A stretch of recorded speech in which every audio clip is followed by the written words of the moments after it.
पण आता ही बरीचशी जी घरं दिसत आहेत आपल्याला, ही सगळीच्या सगळी बंद आहेत. आणि आता आपण ज्यानं त्यानं घरदार सोडून परदेश घडलेला आहे. म्हणून मला काय म्हणायचं आहे, लक्ष द्या.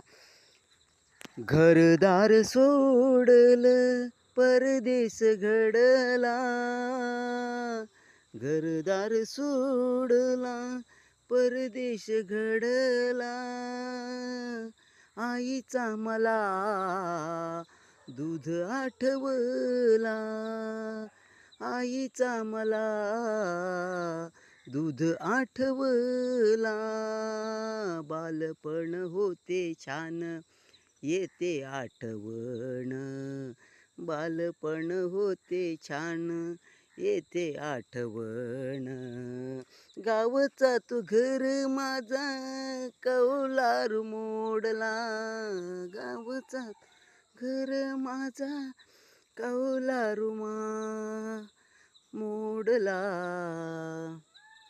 तर आपण ज्या गाव सोडतो, नोकरी धंद्यासाठी आपण परदेश गाठतो आणि परदेशात गेल्याच्या नंतर आपल्या गावात देखील आपण पुन्हा कधी येऊ तेव्हा येऊ, किंवा काही जण येतात काही जण येतही नाही. त्यामुळे घरांची ही अशी अवस्था होते आणि हा पडझड होते. तर ही पडझड झाल्याच्या नंतर पहा, आपल्याच गावची आपण गावाच्या गावात आता ओसाड पडलेले आहेत आणि त्या ठिकाणी रान देखील माजलेले आहेत. पूर्वी या ठिकाणी आम्ही लहान असतेवेळी खेळायचो, बागडायचो, या ठिकाणी खूप काही मजा मस्ती करायचो. ती आठवण म्हणून हा व्हिडिओ टाकलेला आहे. तर पाहूया पुढील भागात. धन्यवाद.